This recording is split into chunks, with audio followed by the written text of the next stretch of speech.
Fighting for Yes, the story of disability rights activist Judith Heumann by Marianne Kokoff-Leffler, illustrated by Vivian Mildenberger, with a note from Judith Heumann.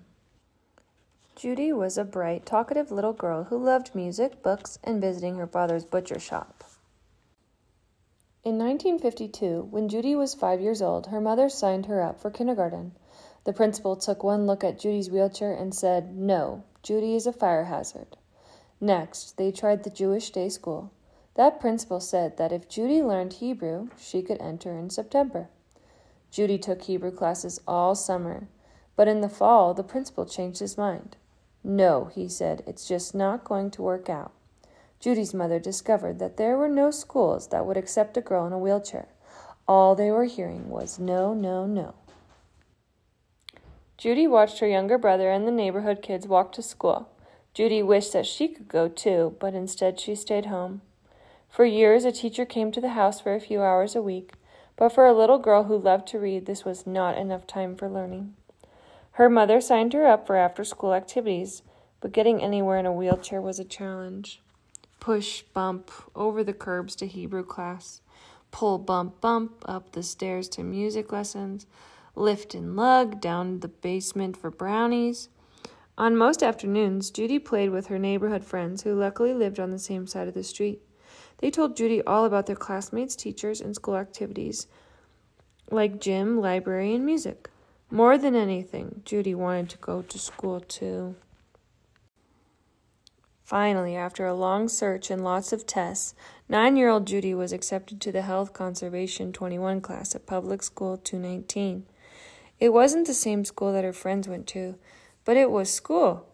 She was excited and a little nervous. It would be the first time she ever rode a bus or learned in a classroom. On Judy's first day of school, a bus picked her up. It had a lift and tie-downs for her wheelchair. When she got to her new school, she was rolled into the basement classroom. Inside, there were 8 students, all using either wheelchairs or leg braces. This was not the 4th grade classroom that Judy had imagined. Her classmates were all different ages. Some even looked like teenagers or adults. Where were all the kids? Where was the cafeteria and gymnasium that her friends always talked about? Judy soon learned that the so-called regular kids were upstairs. They were expected to learn and go on to high school. The special ed kids were here in the basement, away from everyone. They weren't expected to learn much of anything at all, but Judy was happy to be going to any school. Judy felt lucky to have her school friends. More and more, her neighborhood friends were taking the city bus to go places like restaurants and the library. Judy couldn't go to any of these places.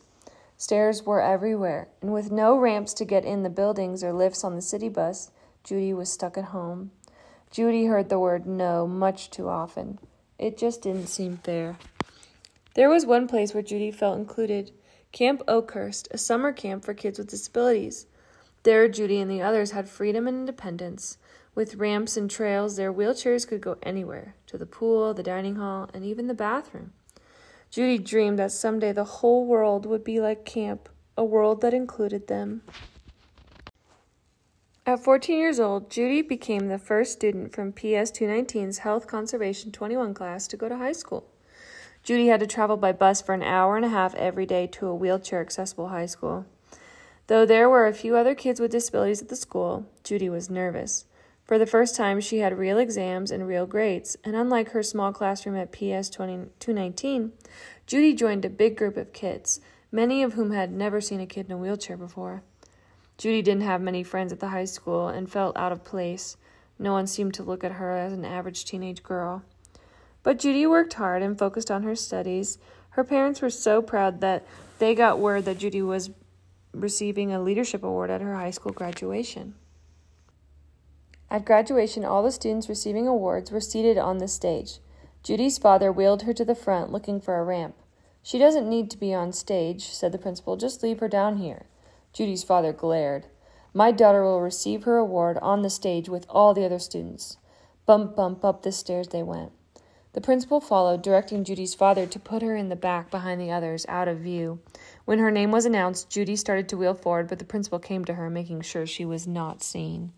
"I belong here," Judy said to herself, but most of the world still said no.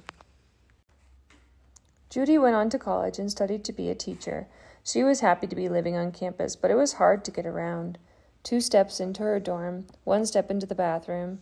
Soon Judy and other students with disabilities formed a group to talk about the barriers they faced every day. Don't people with disabilities have any rights? How can we make universities more accessible? It was now the mid-1960s, and college students everywhere were protesting. They wanted an end to the Vietnam War. They marched to support Dr. Martin Luther King Jr. and the Civil Rights Movement. Judy and her friends knew that disability rights were civil rights, and they wanted to work to help make changes. She joined student government and became active in politics. Her burning passion to make change had begun. Soon after college graduation, Judy applied for her teaching license. With a friend's help, Judy made her way to the New York City Board of Education building.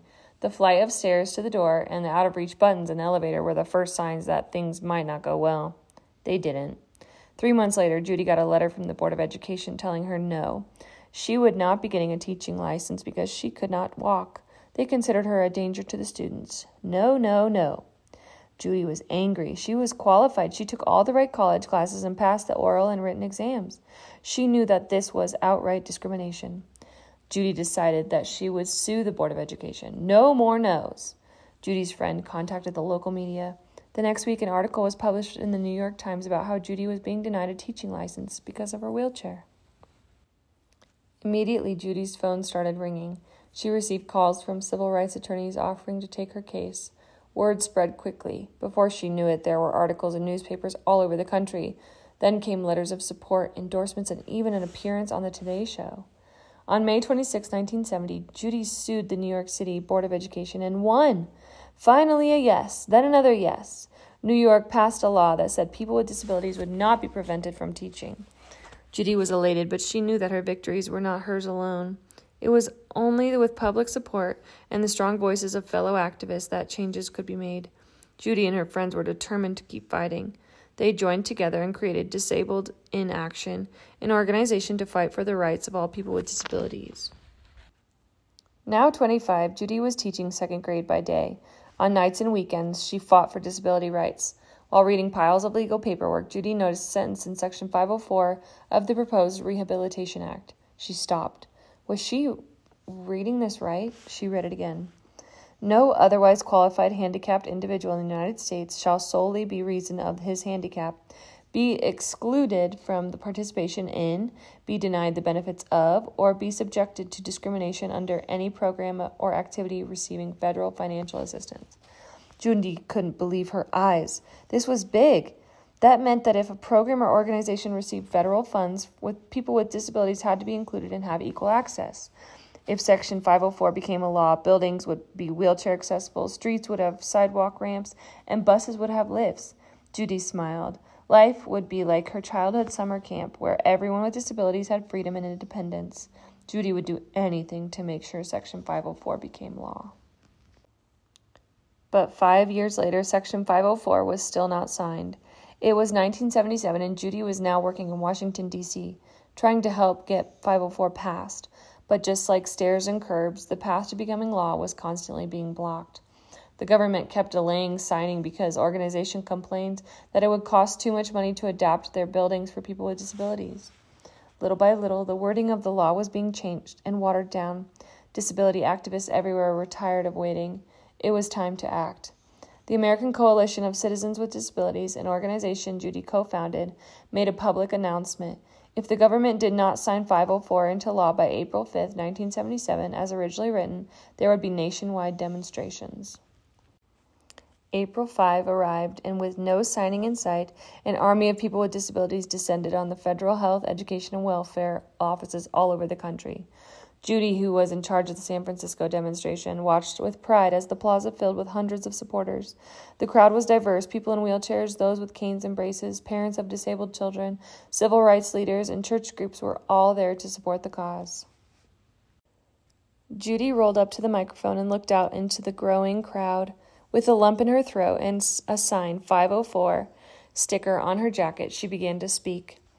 When they are signed, the regulations for Section 504 will be a historic and monumental first step toward knocking down the walls that stop us, people with disabilities, from being full and equal participants in society. A chant erupted from the crowd. Let's go and tell Hugh and the federal government that they cannot steal our civil rights. Judy turned her wheelchair and headed to the entrance of the federal building. The crowd followed. More than 100 demonstrators with disabilities made their way to the government offices on the 4th floor.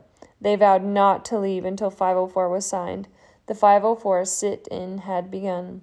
While protests in other cities ended the same day they began, San Francisco stayed strong. Time ticked on. Minutes became hours. Hours became days. Local and national organizations supported their cause by bringing in medicine, food, mattresses, blankets, and other necessities. The government tried to force them out by shutting off the hot water and blocking the phone lines. The locked-in protesters were not deterred. They communicated with Washington, D.C. and the national media through pay phones in the hallway and kept the supporters in the plaza updated by using sign language through the windows. They slept on the floor, ate hot dog soup, showered in the sink, and supported each other through song and prayer. The protesters would occupy the building until 504 was signed. No matter how long it took, they were strong and proud and determined to be heard. Finally, on April 28, 1977, the government listened. After 5 years, 3 presidential administrations, nationwide demonstrations, a 24-day takeover of the federal building in San Francisco, and more no's than Judy could count, Section 504 was signed. Yes, yes, yes.